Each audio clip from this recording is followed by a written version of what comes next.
Est-ce qu'il faut être inquiet pour le football français? La LFP a lancé son appel d'offres. Aucun des prix planchers pour les lots 1 et 2 n'ont été atteints. Bref, pour l'instant, avant la négociation de gré à gré, la Ligue n'a pas de diffuseur pour la Ligue 1. Sachant que le championnat de France dépend et télé dépendant et TV droit dépendant. Bref, on est dans une sacrée panade. Hier, Luc Daillon, l'ancien président de Strasbourg et de Nantes et qui a collaboré avec Canal+ pendant longtemps, nous disait qu'il était très inquiet, qu'il y avait une vraie tension dans le championnat de France. Maxime, le bébé est très mal engagé. C'est très mal engagé et à vrai dire, on l'avait vu venir et j'imagine que la Ligue l'avait vu venir aussi, notamment Vincent Labrune qui espérait le milliard. Quand on parle du milliard, c'est évidemment les droits locaux, les droits à l'international. On n'y sera pas, a priori, il faudra vraiment un miracle. Déjà, première chose que je voudrais dire, je ne suis pas certain qu'il faille complètement blâmer la Ligue, du moins la Ligue actuelle avec Vincent Labrune. Je ne suis pas sûr qu'il y avait d'autres solutions. Voilà. Il est arrivé en novembre 2020. Est-ce qu'il fait les choses à l'envers? Pour le coup, ça, je ne suis pas convaincu. Le seul reproche que je ferais, moi, c'est d'imaginer récupérer 1 milliard, parce que c'est illusoire. Regardez les prix à l'étranger, la Première Ligue est à 1,8, et 1 milliard, ce serait le mettre juste derrière la Bundesliga et devant la Liga et la Serie A. Elle est même à plus de 3 milliards si on compte les droits internationaux. Si on compte l'international. Donc pour moi, c'est beaucoup trop pour un championnat qui n'est pas de ce niveau-là. Ce qui m'a étonné, moi, en revanche, c'est que le prix de réserve, vous regardez tous les appels d'offres depuis 20 ans, le prix de réserve n'était jamais annoncé en amont. C'est-à-dire qu'on ne vous disait pas, c'est tant, en dessous, on n'accepte pas. Et je pense que, alors, c'est sûrement une stratégie d'avoir fait ça pour aller vers ce que la Brune voulait, c'est-à-dire le gré à gré. Mais le gré à gré, c'est-à-dire que là, on oublie tous les packs, pack 1, pack 2, c'est-à-dire que vous pouvez venir et dire, bah, moi, je veux juste le match du dimanche soir et je fais un prix, etc. Est-ce que c'est une bonne solution? Je ne sais pas, parce que je ne suis pas certain que la Ligue, là aussi, soit en position de force. Alors oui, c'est un problème pour la Ligue 1 est en danger, mais je dirais que la Ligue 1 s'est mise en danger elle-même depuis des années. Là, hier, Martin, tu as interrogé des acteurs et des économistes, on va dire, qui connaissent les affaires du football français, qui ont estimé que le prix des droits télé serait entre 680 et 800 millions. Moi, ça me paraît plutôt pas mal. Mais si la Ligue 1 est en danger, c'est pas tant parce qu'elle serait payée au prix qu'elle doit l'être, parce que pour moi, c'est à peu près le bon prix.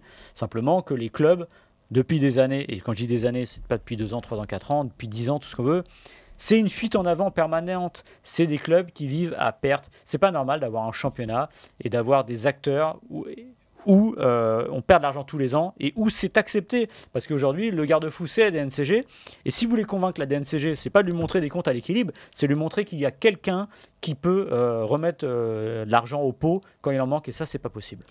Il y a deux problèmes auxquels est confrontée aujourd'hui, pour moi, la Ligue et le championnat de France. Le premier, c'est la valeur du championnat.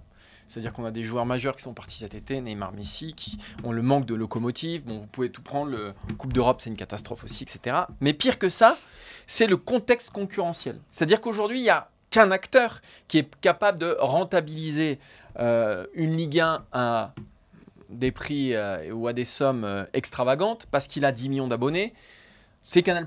Or, Canal+, qui est donc celui qui a le plus d'abonnés, qui est le partenaire de la Ligue 1 depuis des années, aujourd'hui est en bisbille avec la Ligue. Il y a même une procédure en cours. Et donc, si vous voulez, tous les éléments sont aujourd'hui dans le noir. Il y a assez peu de motifs d'espoir pour trouver ces sous-là et pour sauver le foot français. En plus, le foot français a exposé ce dont il avait besoin, donc ça c'est jamais bon, parce que quand tu dis que ta maison, quand tu as besoin de 50 millions, tu dis pas que ta maison coûte 50 millions. Tu pars jamais au prix de vente. Ah non, tu pars jamais au prix de vente. Donc voilà. Donc oui, il faut être inquiet. Après, il y a peut-être deux leviers encore, dont m'ont parlé les économistes que tu évoquais tout à l'heure. Il y a deux leviers. Il y a une possible pression politique. C'est-à-dire qu'à un moment, au sommet de l'État, on dit, écoutez, pour le bien général, pour la santé du foot, parce qu'on parle du foot de la Ligue 1, mais du foot amateur, de la Ligue 2, etc., comme Sarkozy ou Hollande l'ont fait, donner un petit coup de pouce à des investisseurs ou à des actionnaires.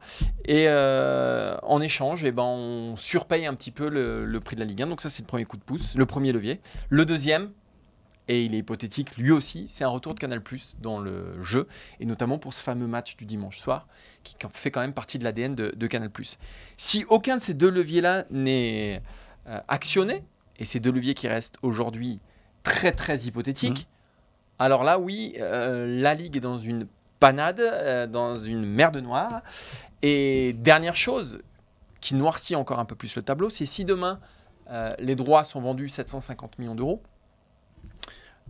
les clubs ne toucheront pas 750 millions d'euros. C'est-à-dire qu'il y a l'argent qui va à la Ligue 2, il y a les frais de gestion de la Ligue qui sont de 50 millions, il y a la taxe buffet et il y a CVC qui ponctionnera grosso modo 13%.